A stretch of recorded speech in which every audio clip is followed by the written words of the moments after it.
All right, a very good afternoon, everybody. So the first thing is, and the most important thing is, तो अभी CBSE ने हमें declaration दे दिया. First of all, please give me a thumbs up if the voice is clear. Okay.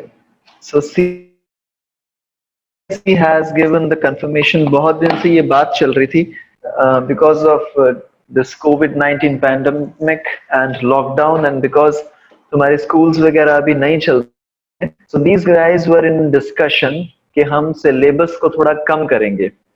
ठीक है, तो पहले जो इनकी डिस्कशन चल रही थी वो ये थी कि जो 11th के एंड वाले दो यूनिट 9 एंड 10 ऑसिलेशंस वाला जो चैप्टर्स हैं और कंडक्टर्स वाला जो चैप्टर है डायोड, तो पहले इन्होंने सोचा था कि एंड वाले दो चैप्टर्स निकाल देंगे हम. तो अब पहले दो चैप्टर्स निकाल दिए कि मतलब बच्चों ने पढ़ाई तो आगे से स्टार्ट की होगी, तो एंड वाले हम दो चैप्टर्स पूरे के पूरे निकाल देंगे. लेकिन कल जो इन्होंने बताया हमें वो ये है, तो वो कुछ टीचर्स क्या बोल रहे थे कि हमने पीछे से स्टार्ट किया सिलेबस. वो बोल रहे थे कि हमने पीछे वाले चैप्टर्स करा दिए और हम आगे वाले चैप्टर्स बाद में कराएंगे. तो उनको कंपनसेट करने के लिए इन्होंने क्या किया कि जो हमारे 10 के 10 चैप्टर्स हैं, चैप्टर नंबर 1 2 3 4 5 6, सारे चैप्टर्स में से there will be some portion जिसको हम डिलीट कर देंगे. तो सारे चैप्टर्स में 11th और 12th के जो सारे चैप्टर्स होंगे उनमें से कुछ टॉपिक्स को हमने डिलीट कर दिए. ये 11th के चैप्टर्स हैं पूरे के पूरे, और ये 12th के टॉपिक्स हैं सारे. सिमिलरली तुम केमिस्ट्री और मैथमेटिक्स देख लेना, हर सब्जेक्ट्स में से सारे चैप्टर्स में से कुछ टॉपिक्स डिलीट हुए हैं. ठीक है, तो सबसे पहली चीज तो अब मेरे को समझना पड़ेगा. अब जब ये चीज हो गई है, so I cannot now go according to the set patterns जो ऐसे आज तक पढ़ाता रहा ना. मान लो तुम्हारे पास वीडियोस हैं यूट्यूब पे, 2 साल पुराने किसी टीचर की वीडियोस पढ़ी हैं और तुम उसी वीडियोस में से देख देख के पढ़ाई कर रहे हो, तो that thing will now not work, क्योंकि अभी पूरा का पूरा सिलेबस चेंज हो गया. और सिलेबस किस तरीके से चेंज हुआ कि बीच में से कोई टॉपिक हटा दिया. ठीक है, और ये वैलिड रहेगा तुम्हारे 11th 12th के लिए, तुम्हारे नीट के लिए, के लिए, सारे एग्जामिनेशंस में ये वाले टॉपिक्स हमने डिलीट कर दिए. ठीक है, तो सबसे पहले तो now we have to do very very smart. अब यहाँ पे एफर्ट आ गया तुम्हारे टीचर के ऊपर. ठीक है, अब क्योंकि टीचर का एक पैटर्न बना होता है, जब टीचर पढ़ा रहा होता है ना, जैसे कोई 7-8 साल से टीचर पढ़ा रहा है, तो हमारा एक पैटर्न बन जाता है. एक क्लास में जाके मेरे को ये पढ़ाना है, दूसरी क्लास में जाके ये पढ़ाना है, और मेरी वीडियोस ऑलरेडी बनी हुई हैं, तो मैं उसको देख के आ जाता हूँ कि मैंने ऐसा पढ़ाया था 2 साल पहले और एज इट इज वैसे मैं तुमको पढ़ा देता हूँ. तो मेरे को ज्यादा एफर्ट नहीं लगता. पहले साल जब मैंने पढ़ाया था उस टाइम पे एफर्ट लग रहा था, लेकिन अब मैं रिवाइज करके आ जाता हूँ तो मेरा ज्यादा एफर्ट नहीं लगता. लेकिन मैं ये वाली चीज नहीं कर पाऊंगा. ओके, क्योंकि अगर मैं वीडियो देख के आऊंगा अपनी पुरानी वाली जो मैंने पहले पढ़ाया था 7-8 साल पहले, अब ऑल ऑफ अ सडन क्या होगा, हो सकता है कि जो मेरे को पढ़ाना हो वीडियो के हिसाब से वो सिलेबस में ना ही हो. तो व्हाट हैज हैपेंड इज, हर चैप्टर में से, ठीक है, I want you to understand this, हर चैप्टर में से कुछ कुछ टॉपिक्स को हमने डिलीट कर दिया. ओके, पूरा का पूरा चैप्टर डिलीट नहीं किया. ऐसे नहीं बोला कि 7th चैप्टर आएगा ही नहीं, 8th चैप्टर आएगा ही नहीं. हर थोड़े थोड़े से टॉपिक्स मैंने डिलीट कर दिए. अब मेरे को बहुत ही ज्यादा ध्यान से ये देखना पड़ेगा, बहुत ही ज्यादा ध्यान से मेरे को सिलेबस देखना पड़ेगा कि कौन से टॉपिक्स उसमें हैं और कौन से टॉपिक्स नहीं. ठीक है, तो पहले हम बात करते हैं, आई थिंक 12th की बात हम नहीं करेंगे, 12th अभी तुम लोगों ने की नहीं. 11th की बात करते हैं. 11th क्लास में जो हमारा पहला चैप्टर है फिजिकल वर्ड, जिसमें हमने यूनिट्स और डायमेंशंस किया था, ये सारी चीजें हमने पढ़ी थी ना, एरर एनालिसिस, डायमेंशनल एनालिसिस, वो सारी चीजें. और उसका जो पहला वाला पार्ट है, स्कोप और excitement, nature of laws, physics, technology and society, ये सारी जो इंट्रोडक्शन थी फिजिक्स की, वो वाली चीज उन्होंने स्किप कर दी है. और फॉर्चुनेटली ये वाली चीज मैं नहीं थी, क्योंकि इसमें से आईआईटी में कभी कोई क्वेश्चन पूछा नहीं जाता, नीट में कभी कोई क्वेश्चन पूछा नहीं जाता. तो पहले वाले चैप्टर में हमें कोई भी फर्क नहीं पड़ा. ठीक है, लेकिन ये तीसरा चैप्टर है, इसमें हमें बहुत ज्यादा फर्क पड़ा है, क्योंकि तुम्हें याद होगा लगातार 2-3 हफ्ते मैंने तुम्हें एक चीज पढ़ाई थी, frame of reference. Of reference समझना बहुत ज्यादा जरूरी है। फ्रेम ऑफ रेफरेंस क्या है कि तुम बठिंडा से लेके चंडीगढ़ तक जा रहे हो बस में बैठ के, और तुम्हारे साथ में तुम्हारा दोस्त बैठा है, तो तुम्हें क्या लगेगा, तुम्हारा दोस्त रेस्ट पे है। यस, तुम्हें लगेगा तुम्हारा दोस्त रेस्ट पे है, लेकिन मैं अगर सड़क पे खड़ा हूं और मेरे सामने से वो बस निकल गई, तो मुझे लगेगा कि तुम्हारा दोस्त मोशन पे है। तो बेसिकली हम दोनों का फ्रेम ऑफ रेफरेंस अलग था। तुम्हारे केस में the frame of reference was बस, मेरे केस में the frame of reference is the entire road and everything. तो इस बंदा रेस्ट पे था, अब वो बंदा मोशन में हो गया। ठीक है, सिमिलरली बहुत सारी प्रॉब्लम्स ऐसे, चोर पुलिस वाली प्रॉब्लम्स, रिलेटिव मोशन वाली प्रॉब्लम्स, जहां पे फ्रेम ऑफ रेफरेंस आएगा। अब लेट्स से एक ट्रेन है, ट्रेन में एक मंकी भाग रहा है, हमने मंकी वाली प्रॉब्लम्स की थी ना, मंकी वाली प्रॉब्लम्स। या फिर ट्रेन में से तुमने दिया नीचे, एक बॉल को नीचे ड्रॉप कर दिया। अब ये बॉल की स्पीड क्या होगी, तुम्हारे हिसाब से बॉल की स्पीड अलग होगी, और कोई बंदा सड़क पे खड़ा होकर इस बॉल को देख रहा है, उसकी स्पीड अलग होगी। क्योंकि डिफरेंस क्या है, दोनों का फ्रेम ऑफ रेफरेंस का डिफरेंस है। और इसमें हमने अच्छे से 2 हफ्ते लगा के फ्रेम ऑफ रेफरेंस को पढ़ा था, और अभी सीबीएसई हमको कि ये फ्रेम ऑफ रेफरेंस इस साल नहीं आएगा। ओके, नो प्रॉब्लम, हमें सीखने को मिल गया, हमारा थोड़ा सा टाइम एक्स्ट्रा लग गया, लेकिन इस साल ये फ्रेम ऑफ रेफरेंस तुम्हें आईआईटी जेईई में एग्जामिनेशन में फ्रेम ऑफ रेफरेंस के क्वेश्चन नहीं पूछे जाएंगे, और उसके बाद तुम्हें motion in a straight line के क्वेश्चंस नहीं पूछे जाएंगे। Okay, in a straight line, उसके बाद कोलन लगा है, motion in a straight line के क्वेश्चंस पूछेंगे, उसके बाद कोलन है जहां पे लिखा है position time graph, speed and velocity. तुम्हें मोशन इन 1D के ग्राफ्स वाले क्वेश्चन नहीं पूछे जाएंगे, और फॉर्चुनेटली ग्राफ्स वाले क्वेश्चन अभी हमने उतने ज्यादा किए नहीं थे, अभी हमने टच नहीं किए थे। मैंने सोचा था तुम्हें चैप्टर्स करा के we will come back to graph वाले क्वेश्चन। तो फॉर्चुनेटली इसमें हमें फायदा हो गया कि हमने ग्राफ वाले क्वेश्चंस इतने ज्यादा डेप्थ में किए ही नहीं थे, और वो कैंसिल ही कर दिए सीबीएसई ने। इसमें भी हमें फायदा हो गया। Next is laws of motion. तो इसमें जो पहली चीज जो नहीं आएगी that is inertia, law of motion. Newton's first law of motion की हमने थोड़ी सी बात की कि जब भी कोई बॉडी का फ्री बॉडी तुमने डायग्राम बनाया और उस पे नेट एक्सटर्नल फोर्स 0 आ गई, और इसमें तो आगे भी लिखा है momentum and Newton's second law of motion, impulse, Newton's third law of motion, मतलब ये सारी चीजें जो हमने पिछले 1-1.5 हफ्ते में की। ठीक है, लास्ट 1.5 वीक्स, अभी 15 लेक्चर्स हो गए हैं इसके, इस चैप्टर के। ठीक है, this is the 16th lecture now. तो ये जो पिछले 15 क्लासेस में हमने बात किया, उसमें से 60% ऑफ द सिलेबस वो कैंसिल हो चुका है। जो हमने पिछले 15 क्लासेस में किया उसमें से सिर्फ 40% जो सिलेबस है वो तुम्हारे काम की चीज है। तो अभी यहाँ पे क्या होगा, क्योंकि ये सारी अभी अगर मैं यहाँ पे तुम्हें देखूं ना, chapter number 9 elastic behaviour cut गया, कुछ ऐसे ऐसे चैप्टर्स हैं यहाँ पे जिसको पहले हमें करने में 20 दिन लगते थे, अब वो चैप्टर्स 3-4 दिन में हो जाएंगे, क्योंकि सिलेबस ही बहुत ज्यादा कम हो गया।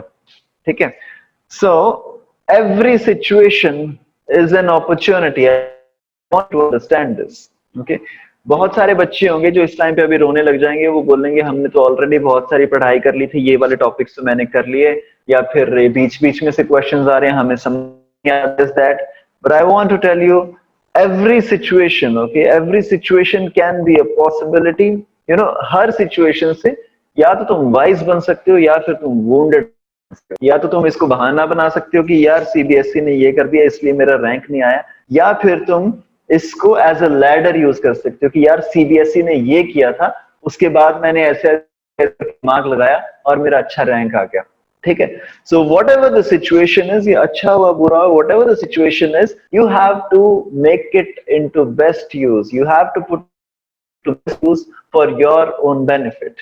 ठीक है, तो इसमें अभी एक चीज जो हमें करनी पड़ेगी, ये अभी टीचर के एंड पे, तुम्हारे जो भी टीचर्स हैं उनको बोल देना बड़े अच्छे से, या फिर तुम फील कर लेना कि टीचर्स तुम्हें मैथमेटिक्स और केमिस्ट्री पढ़ा रहे हैं, specially mathematics, okay, specially mathematics. अब क्योंकि टॉपिक सीधा की सीधा छूट गए, ओके। फिजिक्स केमिस्ट्री में फिर भी चीजें कनेक्टेड है।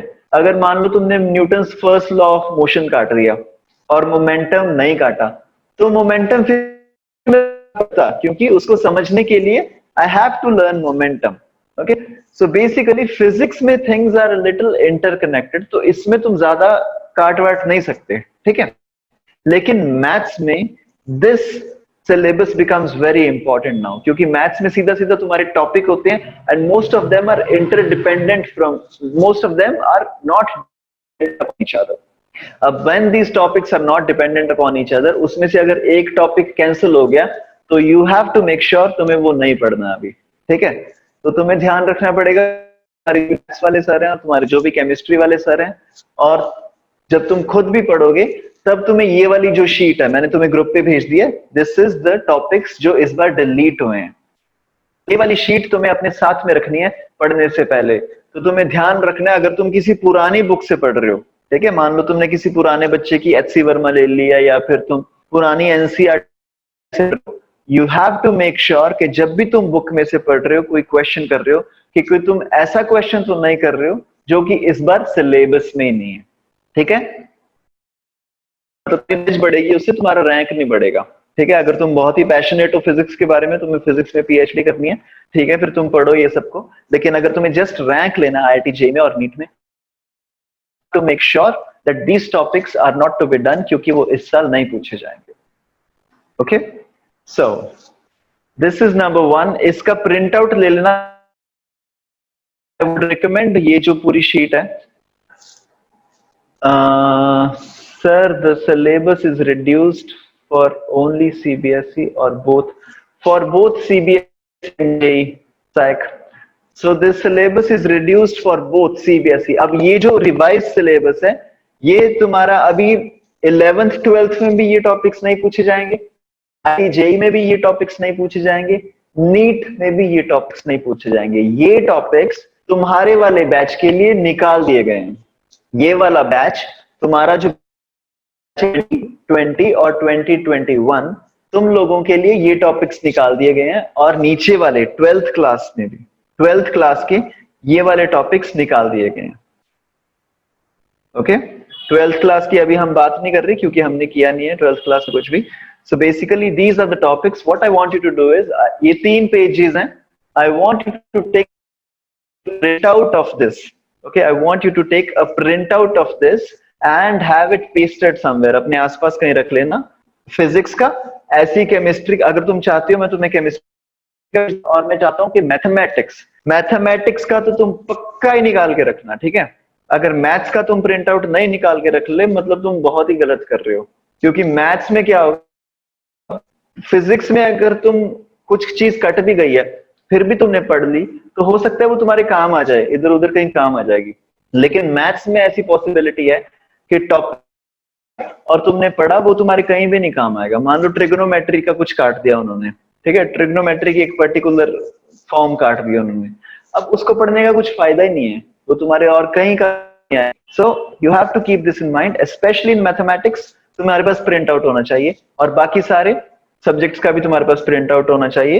And then you also have to make, जो भी टीचर्स हैं, ओके, तुम्हारे जो भी टीचर्स हैं वो अपने टीचिंग स्टाइल में थोड़ी थोड़ी सी मॉडिफिकेशन कर रहे हैं या नहीं। अभी टीचर की मेहनत लगेगी थोड़ी सी, ठीक है। अभी टीचर को रिवाइज करने पड़ेंगे। अब जैसे जो भी मेरे को आज की क्लास में मान लो पढ़ाना था, ठीक है, अब जो मेरे को 1 घंटे में पढ़ाना था, अब मैं देखूंगा कि उसमें से क्या क्या मेरे को पढ़ाना है, क्या क्या नहीं पढ़ाना। मैं अपने 3-4 लेक्चर्स को मिक्स एंड मैच करके एक लेक्चर प्रेजेंट करूंगा। जैसे चैप्टर नंबर 9 है, चैप्टर नंबर 10 है, 11 है, 12 है, इसमें से बहुत सारी चीजें काट दी है इन्होंने। तो मतलब ये वाले जो टॉपिक 3-3, 4-4 दिन के रह गए। तो द गुड न्यूज इज हमारा सिलेबस बहुत जल्दी कंप्लीट हो जाएगा, क्योंकि सिलेबस बहुत कम हो गया, right. This is the good news. And news which you have to cautious about is कि अब तुम्हें थोड़ा सा ध्यान रखना पड़ेगा अपने टीचर्स पे और अपने सिलेबस पे, और स्पेशली मैथमेटिक्स पे। Yes, this was news from last night जो सीबीएसई ने डिक्लेयर किया। तो आज हम जो करने जा रहे हैं, फॉर्चुनेटली जो आज की क्लास में हमें करना था, आज हमें फ्रिक्शन करना था, ठीक है। कल नॉर्मल रिएक्शन और रोप स्प्रिंग विंग ये सारा कुछ आएगा, ठीक है। फॉर्चुनेटली जो हमने कल किया परसों किया वो सारी चीजें आएंगी, और जो हमें आज फोर्स वो भी आएगा, ये डिलीट नहीं हो रहा, ठीक है। तो आज हम पढ़ेंगे फ्रिक्शनल फोर्स, ठीक है। जो लोग नोट्स बनाते हो तुम लोग हेडिंग डाल लो। What we're going to do today is friction. Friction, ठीक है जी। मैं थोड़ा सा रिकॉल करा दूं, जब न्यूटन्स लॉज ऑफ मोशन हमने स्टार्ट किया था, न्यूटन्स लॉज ऑफ मोशन हमने स्टार्ट किया था, मैंने तुमसे सबसे पहले बोला था कि एक फोर्स क्या होती है। फोर्स वो जो किसी को चलना स्टार्ट करा दे, या फिर कोई चलती चीज को रोक दे, या तो मोशन क्रिएट कर दे, या फिर चलते हुए मोशन को रोक दे, उसको हम फोर्स बोलते हैं। फोर्स फिर मैंने बोला था दो तरीके की होती है। So please discuss yesterday's homework. Okay, yesterday's homework किसी ने भेजा नहीं है, मैंने इसलिए कशिश डिस्कस नहीं किया। सर वो समझ नहीं आया। Yeah, but still you have to send a try, no?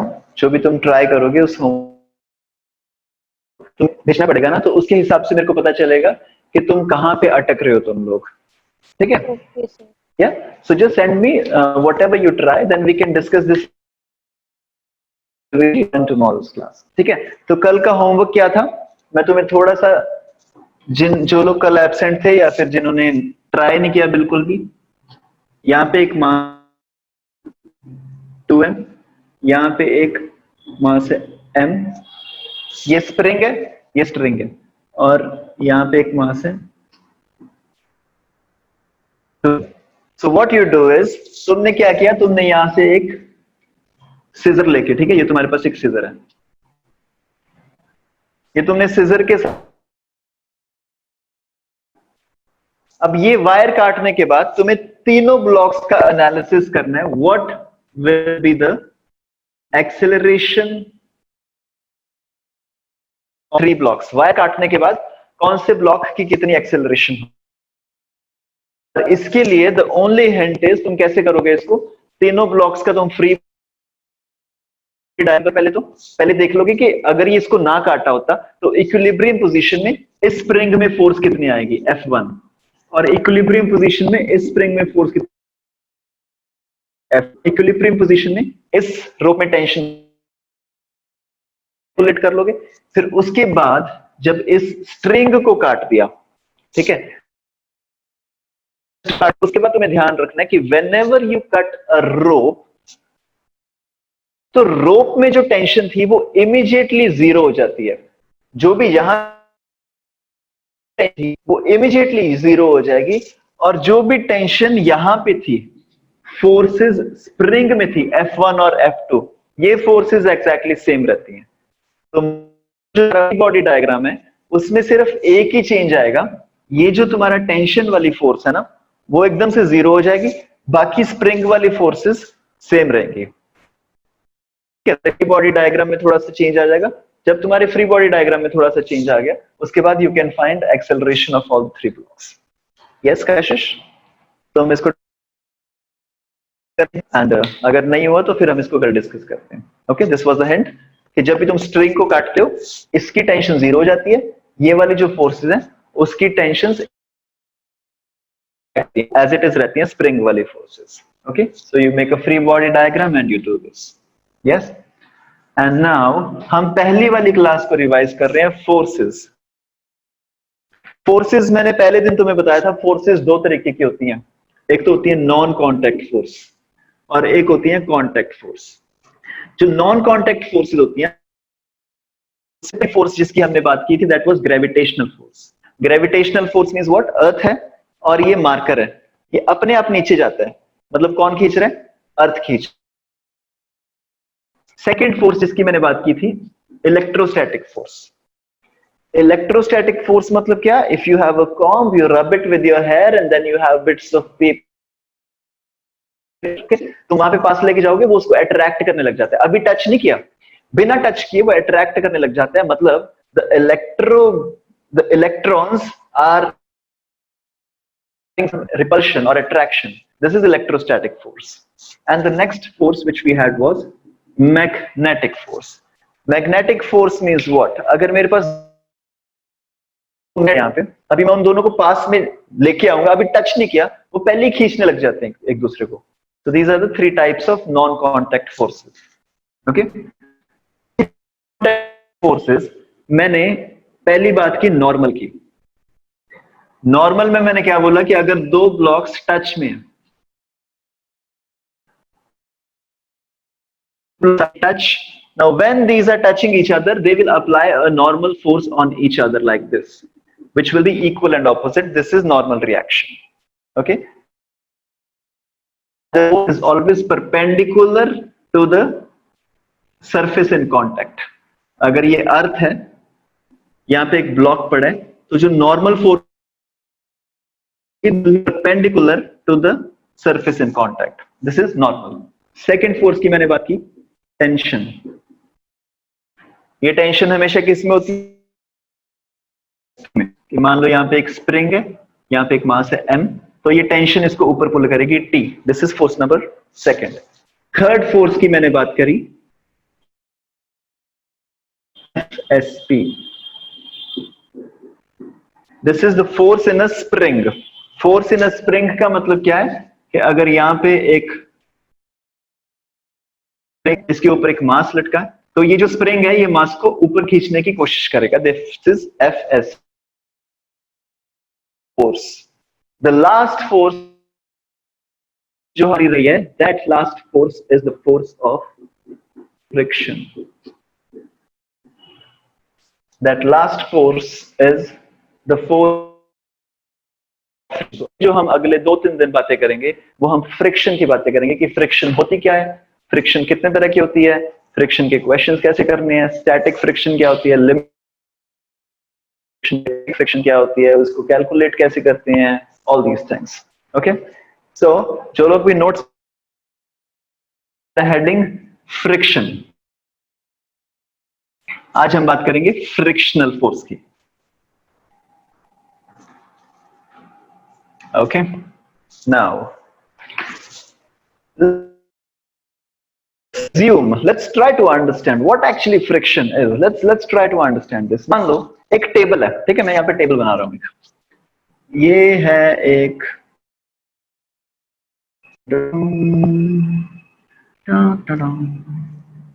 let me make a nice table for you. I have some pathetic art and crafts. I'll try my best. Okay, ये एक table, ठीक है, मान लो ये table है. Table के ऊपर पड़ी है एक बुक.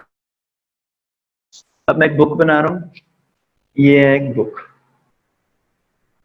ओके, तो ये टेबल के टच में है, फर्स्ट ऑफ ऑल तो कांटेक्ट में है. ये है एक टेबल, इसके ऊपर ये टेबल है, ठीक है, ये नोटबुक है, इसके ऊपर ये पड़ी है एक बुक. ओके, और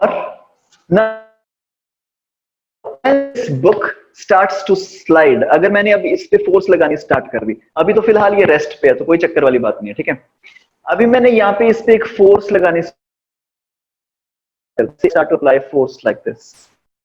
ठीक है, तो वो आगे मूव करेगा, है ना, वो आगे मूव करेगा और हम उसकी एक्सेलरेशन वगैरह निकाल सकते हैं, वो हमने ऑलरेडी देख रखे, ठीक है. लेकिन नाउ यू सी, ये इसको आगे मूव कर रहा हूं मैं F से, तो ये स्लाइड होके इधर आ जाएगी ये book,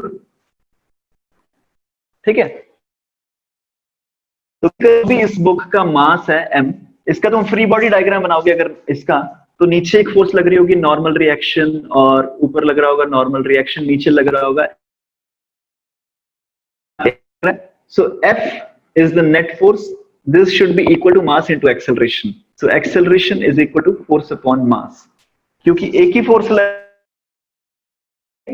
equal to force upon mass, but ये बिल्कुल गलत है, क्योंकि एक और चीज होती है, एक फ्रिक्शन वाली फोर्स होती है जो इस मोशन को अपोज करने की कोशिश करेगी. अब मेरी बात बहुत ही ध्यान से सुनना, अगले 15-20 मिनट के लिए मेरे को बहुत ध्यान से सुनना, क्योंकि ये चीज अगर तुमने मिस कर दी फिर तुम हमेशा के लिए समझ नहीं पाओगे। 15-20 minutes, be very very attentive. ये बुक आगे मूव करने की कोशिश कर रही है, तो इसको अपोज करेगी एक फोर्स, उस फोर्स को हम बोलते हैं कैलकुलेशन में जाने से पहले एक बार लॉजिकली समझते हैं कि ये होगा कैसे। ये जो टेबल है और ये जो बुक है, टेबल और बुक जहां पे पड़े हैं आपस में, मैं इनको थोड़ा सा जूम इन कर रहा हूं। मेरे पास एक लेंस है, मैं यहां पे जूम इन करके देख रहा हूं कि एक्चुअली में सिनेरियो कैसे है। ये टेबल पड़ी है, ये टेबल एक्चुअली में पूरी स्मूथ तो नहीं होगी ना। जब तुम टेबल बनवाते हो, जब लकड़ी का तुम टेबल बनवाते हो, ठीक है, तो तुमने देखा वो कारपेंटर आके उसको, ठीक है, तो ऊपर से वो निकलता रहता है जो उसका होता है जो भी है, तो ऊपर से वो ज्यादा से ज्यादा उसको पॉलिश करने की कोशिश करता है। वो क्या करने की ट्राई कर रहा होता है कि पूरा स्मूथ हो जाए टेबल। आई वांट कि मेरा आइस जैसा हो जाए टेबल, टेबल पूरा का पूरा स्मूथ। लेकिन पूरा का पूरा स्मूथ तो टेबल हो नहीं सकता ना। तुम कितना भी ज्यादा उसको वो करो, कारपेंटर को बुलाओ, वो पूरा स्मूथ तो हो नहीं सकता। टेबल होता है, it looks like this is the table, like this. पर ये टेबल ऐसा नहीं होगा। ये टेबल का जो सरफेस होगा ऊपर से, the surface like this, down down down down down down down down down down. This is your table.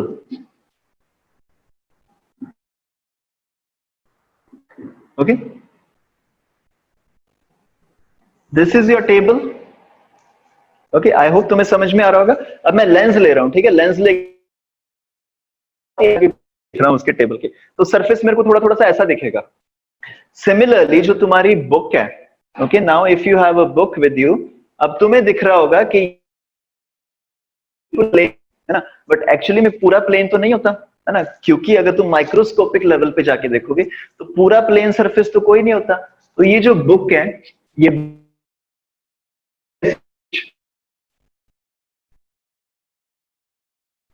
ठीक है, ये तुम्हारी बुक पड़ी है,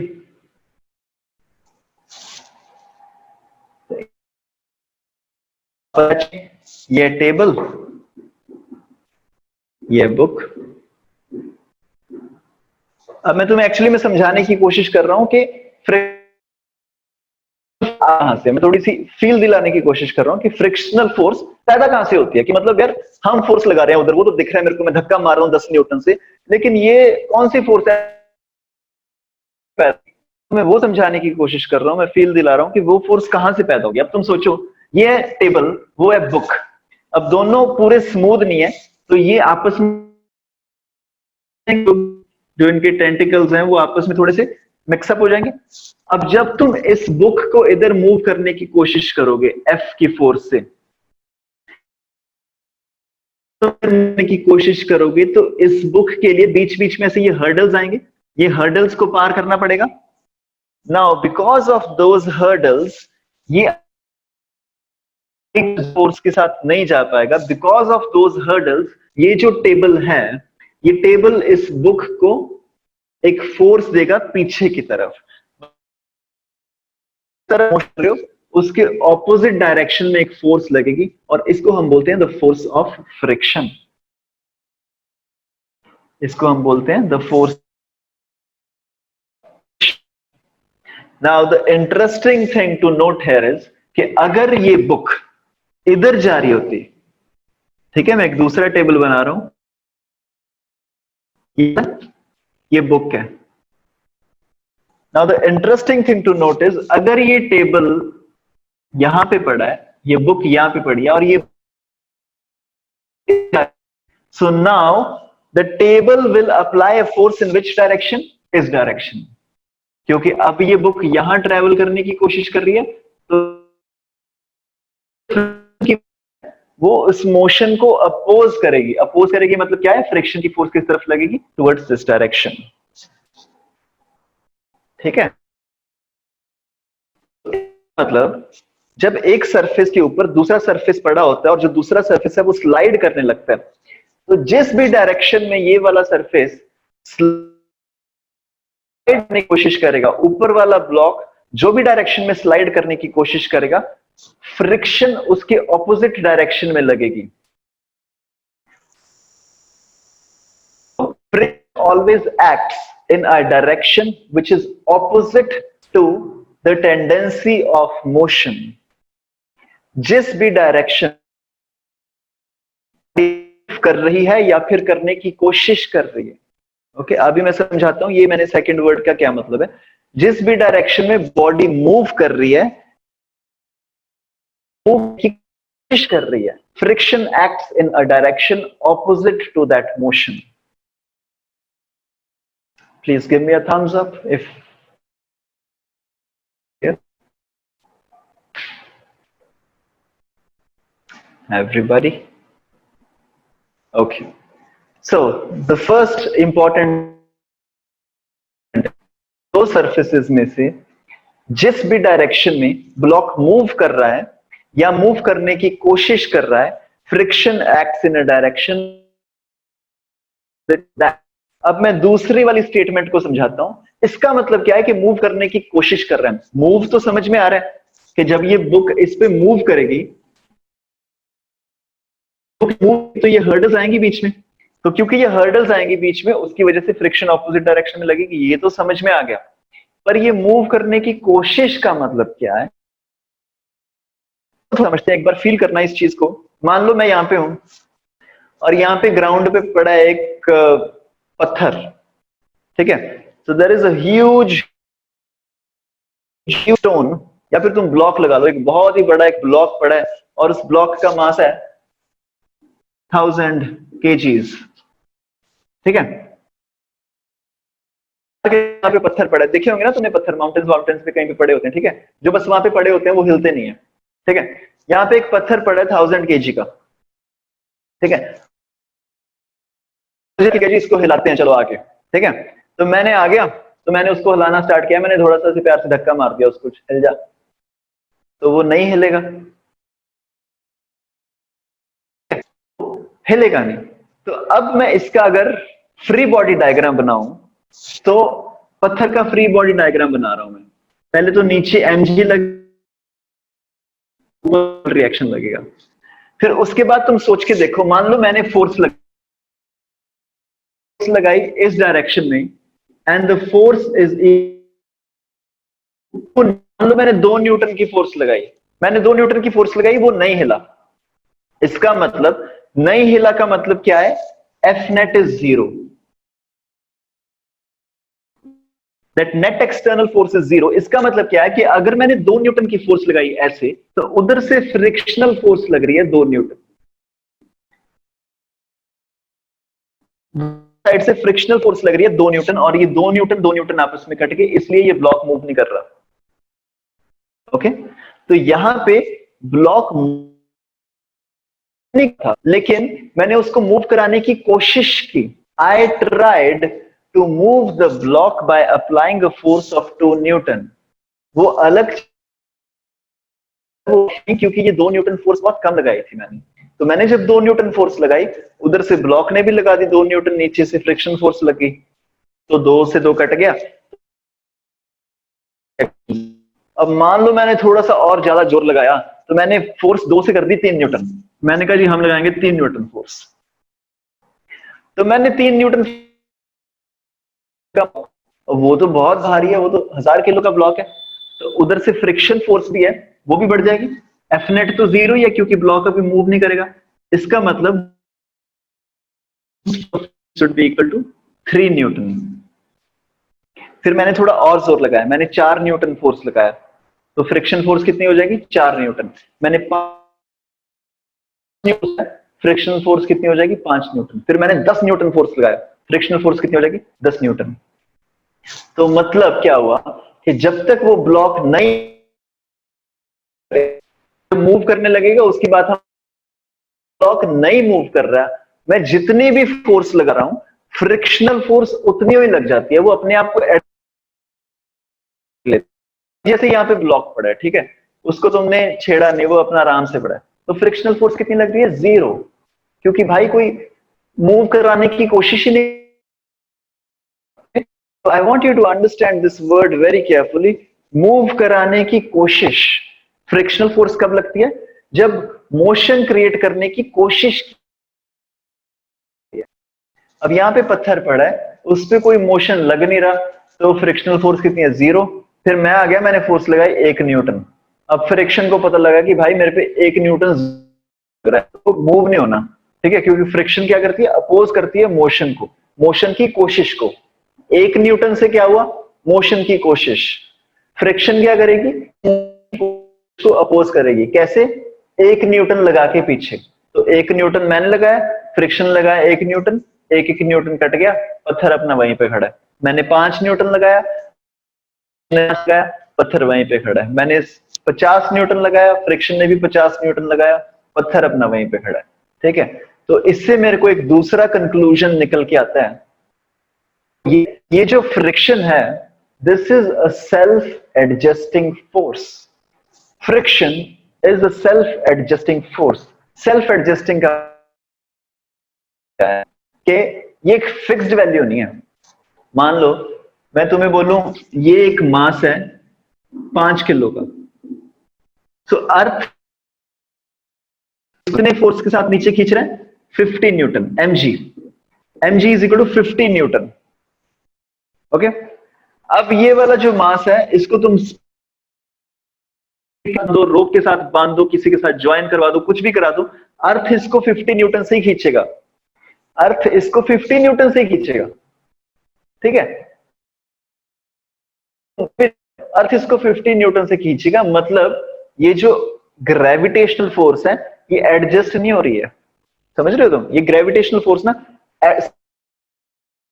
एडजस्ट नहीं हो रही है, ये फिक्स्ड वैल्यू है। लेकिन तुम फ्रिक्शन को देखो, फ्रिक्शन अभी फिलहाल 0 लग रही है। मैंने वहां पे थोड़ी सी फोर्स लगाई, फ्रिक्शन भी उतनी होगी। मैंने 5 न्यूटन, मैंने 10 न्यूटन फोर्स लगाई, फ्रिक्शन भी 10 न्यूटन, राइट। तो फ्रिक्शन अपने आप को एडजस्ट कर रही है, और इतना तो फिर भी सही है, मैग्नीट्यूड एडजस्ट कर रही है, डायरेक्शन भी एडजस्ट कर रही है। सोच के देखो, यहाँ पे पत्थर पड़ा है, मैंने इधर से धक्का मारा 10 न्यूटन, फ्रिक्शन फोर्स किधर लगी? लेफ्ट। अब मैं दूसरी साइड पे जाके उसको धक्का मार रहा हूं 10 न्यूटन, अब फ्रिक्शनल फोर्स कहां से लगी? उस तरफ से लगी 10 न्यूटन। तो तुम देख रहे हो क्या हो रहा है? फ्रिक्शन क्या है? अपने मैग्नेट और अपनी डायरेक्शन को भी एडजस्ट कर रही है। इसका मतलब क्या हुआ? अ friction is a self adjusting force both in terms of magnitude and, please note this down, जो भी लोग नोट्स बना रहे हो, friction is a self adjusting force both in terms of magnitude and direction। पूरी कहानी लिख लो जो मैंने अभी अभी तुम्हें बताई है, अपने शब्दों में लिख लो इसको, जैसे भी तुम्हें आसान पड़ रहा है। वैसे नोट थोड़ा लिखा हुआ है, लेकिन उसमें थोड़ी सी टेक्निकल लैंग्वेज लिखी है। तुम अपने आसान शब्दों में इसको लिख लो, ताकि तुम्हें बाद में समझ में आ जाए जब तुम इसको रिवाइज करते।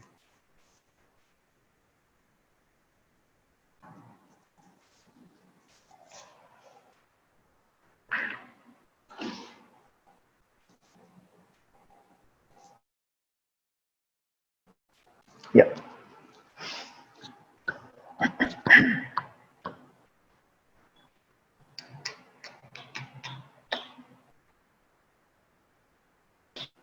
तो हम फ्रिक्शन की जब भी बात करेंगे, अच्छा थोड़ा सा आगे जाने से पहले हम इसकी डायरेक्शन की बात कर लेते हैं।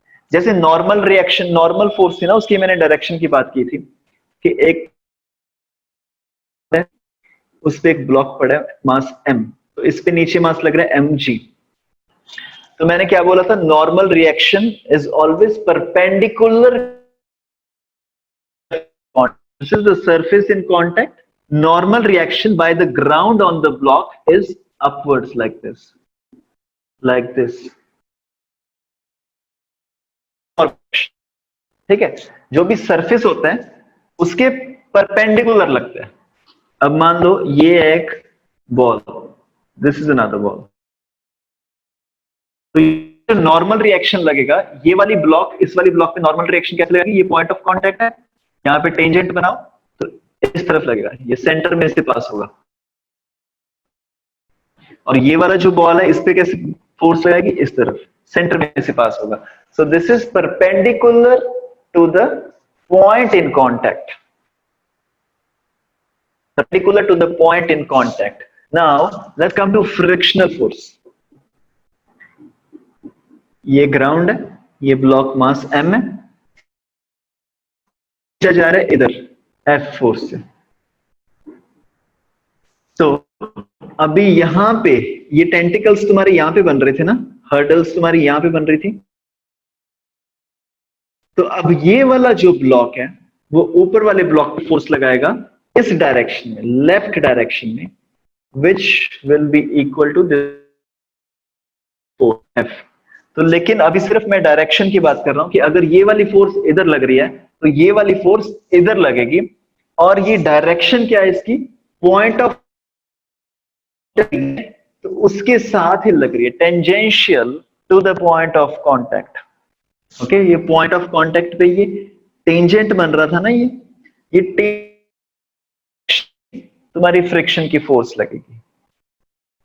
ओके, मान लो एक दीवार है, ये एक दीवार है, अच्छा वो एक ब्लॉक है मास m, इसको तुमने ऐसे जोर लगा के पकड़ रखा है, ठीक है। So now the situation is कि ये वॉल है, मैंने इसको ऐसे पकड़ रखा है, क्योंकि अगर मैंने इसको in case I leave the block वो नीचे गिर जाएगा, तो मैंने इसको ऐसे करके पकड़ रखा है ब्लॉक को। तो जब मैंने ब्लॉक को ऐसे करके पकड़ रखा है यहां से कुछ फोर्स लगा के, तो अब तुम बताओ इसमें फ्रिक्शन की फोर्स की डायरेक्शन क्या होगी। So now what will be the direction of the frictional force in this? Frictional forces, अब इस पे फोर्स कौन सी एक्ट कर रही है, ये नीचे वाली फोर्स एक्ट कर रही है लाइक दिस इज mg, ये नीचे वाली फोर्स कर रही है ऐसे एक्ट। अब पॉइंट ऑफ कांटेक्ट क्या है, ये पॉइंट ऑफ कांटेक्ट है, this is the point of contact. अब इस पॉइंट ऑफ कांटेक्ट के टेंजेंशियल, तो मतलब इसके ऊपर यहां पे ऐसे सीधी सीधी, ठीक है। तो मतलब जहां पे भी तुम्हें टेंजेंट दिखे वहां पे तुम्हारी फ्रिक्शनल फोर्स। अब इसमें फ्रिक्शनल फोर्स कहां लगेगी, इस डायरेक्शन में या फिर इस डायरेक्शन में, डिपेंडिंग अपॉन द मोशन। ये तुम इंजीनियरिंग में पढ़ोगे फ्रिक्शनल फोर्स, जब तुम, अब ये तुम इंजीनियरिंग में जाके पढ़ोगे, ठीक है। तो यहाँ पे फ्रिक्शनल फोर्स की डायरेक्शन कैसी होती है, ओके, ठीक है जी। So this frictional force, and the next thing which we have to do is, now next is the types of friction, ठीक है।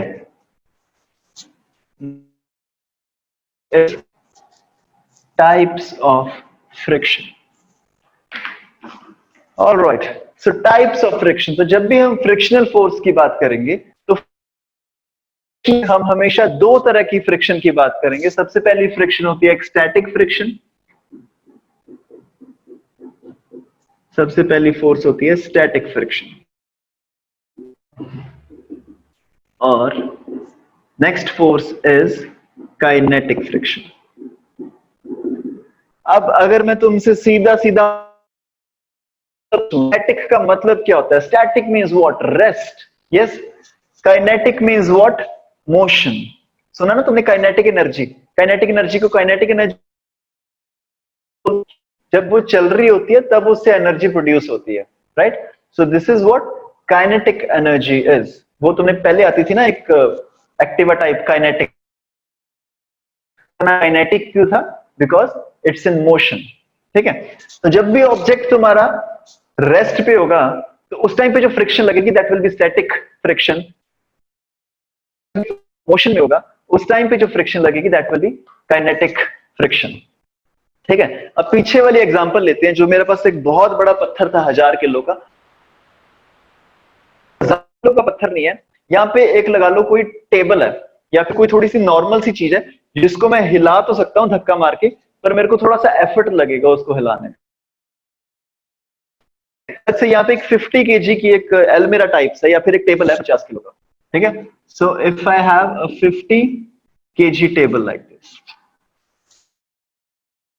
50 KG table like this, okay. तो यहाँ पे वो टेबल पड़ा है, तो फिलहाल वो टेबल यहाँ पे पड़ा है, वो ग्राउंड पे पड़ा है, कोई फोर्स लग नहीं रही, तो फ्रिक्शन की फोर्स कितनी है? 0। कितनी है? अब मैंने क्या किया, मैंने सोचा कि यार मैं इस टेबल को आगे हिलाता हूं थोड़ा सा, लेकिन मेरा हिलाने की अप्रोच क्या है, मैंने ऐसे उंगली लगा दी उस पर, तो मैं 1 न्यूटन फोर्स लगा रहा हूं उस पर, टेबल नहीं हिलेगा, वो अपोज करेगा। उसका अपोज करने का तरीका क्या है? वो फ्रिक्शन की फोर्स लगाएगा, और वो फ्रिक्शन की फोर्स कितनी लगाएगा? जितनी मैंने फोर्स अप्लाई किया। मैंने 1 न्यूटन फोर्स लगाई, तो वो 1 न्यूटन फोर्स लगाएगा उधर से। फिर मैंने सोचा कि यार 1 न्यूटन से तो ये हिल नहीं रहा है टेबल, मेरे को थोड़ा जोर ज्यादा लगाना पड़ेगा। मैंने 2 न्यूटन फोर्स लगाई, वो टेबल क्या करेगा?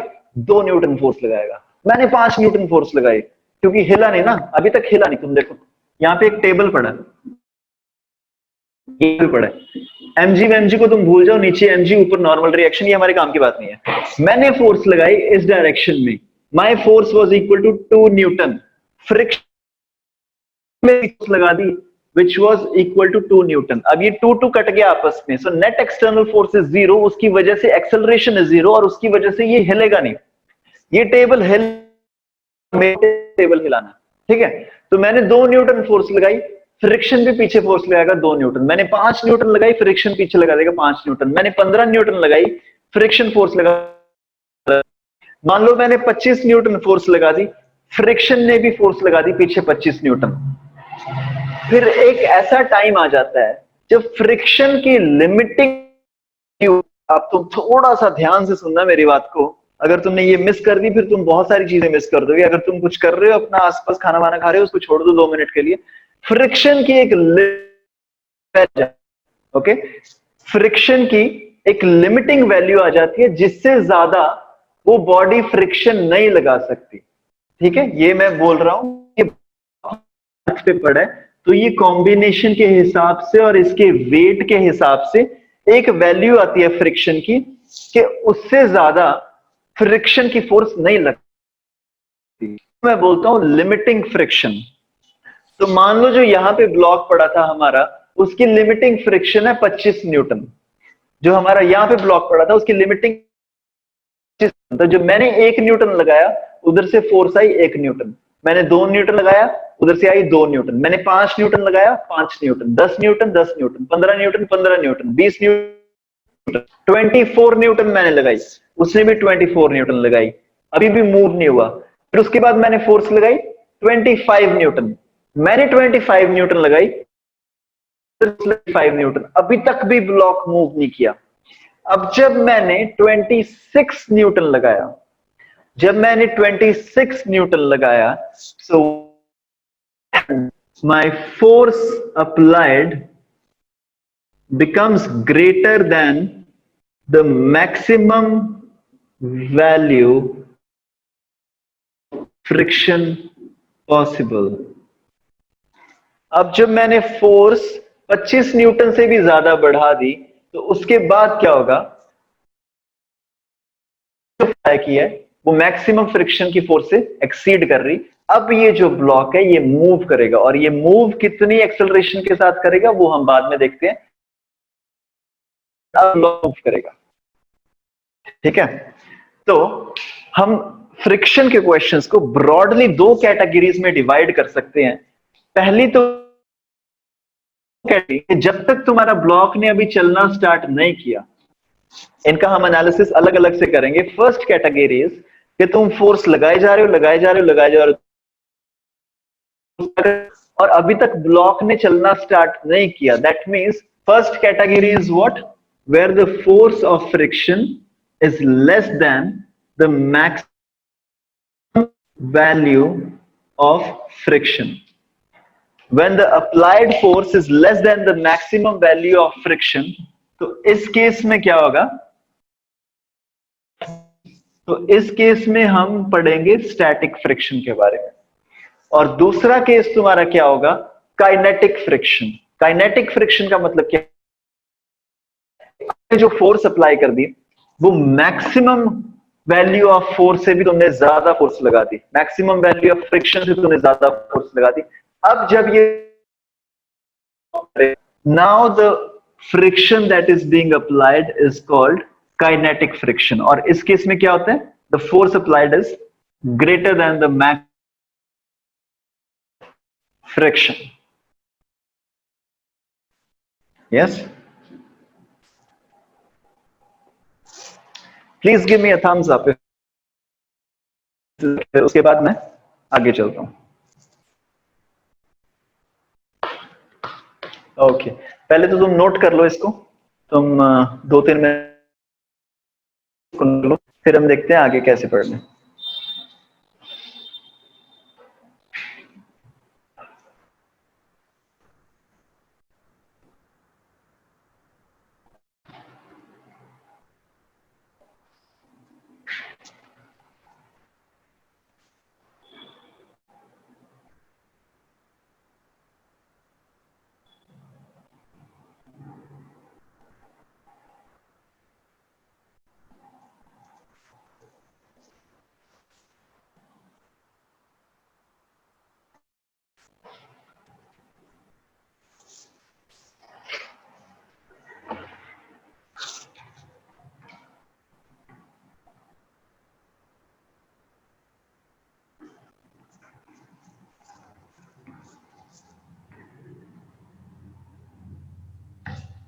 Okay. Let us try to move a block. अब एक ब्लॉक है ग्राउंड के ऊपर पड़ा.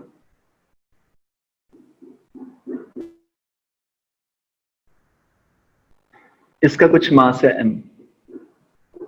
सबसे पहले तो एक चीज बताओ मेरे को, ठीक है.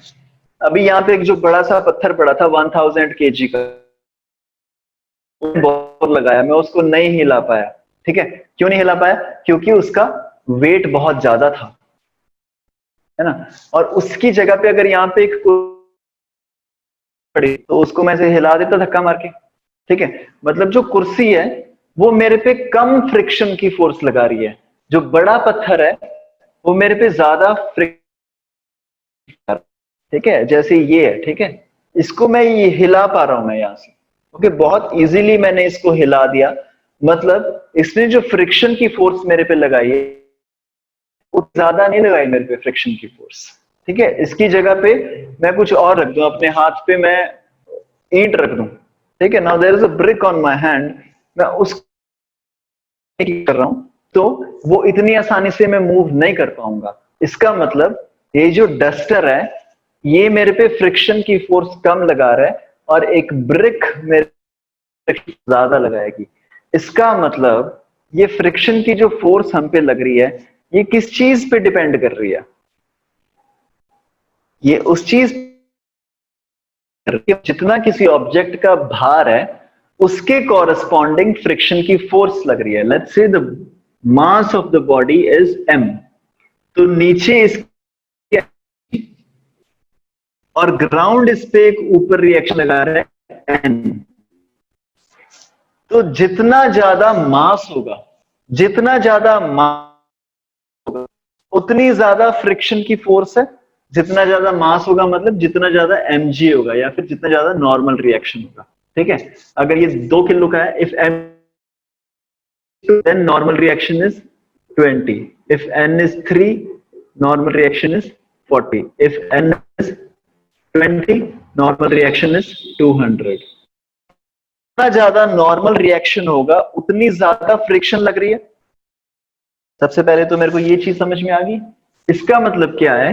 My force of friction perpendicular is proportional to normal reaction. जो भी फ्रिक्शनल की फोर्स मेरे पे लगेगी तो नॉर्मल रिएक्शन के कॉरस्पॉन्डिंग होगी. कितना नॉर्मल रिएक्शन है.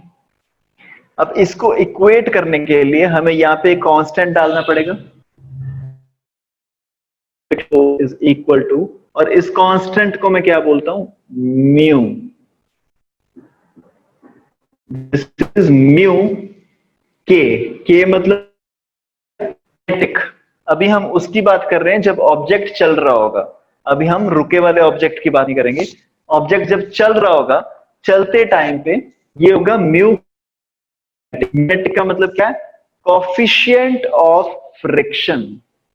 कोफिशिएंट ऑफ काइनेटिक फ्रिक्शन, अगर तुम्हें इसको पूरा लिखना है, this is the frictional force, this is coefficient of kinetic friction.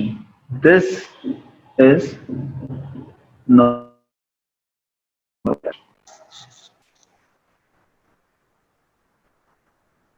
Okay.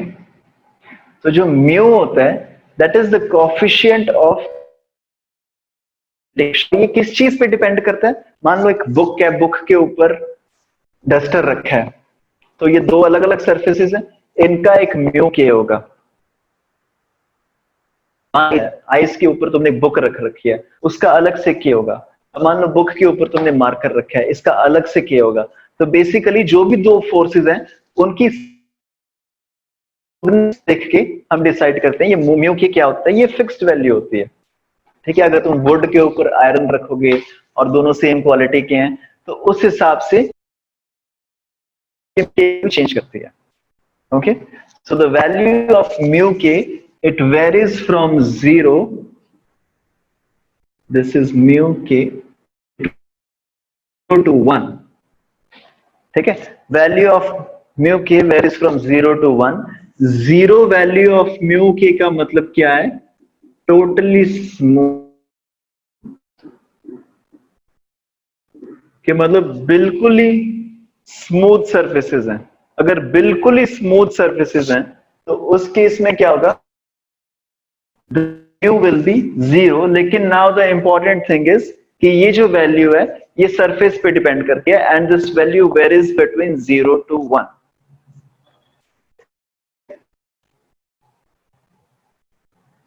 Okay, so this was all. तुम इसको एक बार नोट कर लो, हम ना कल की क्लास में करते हैं क्वेश्चन।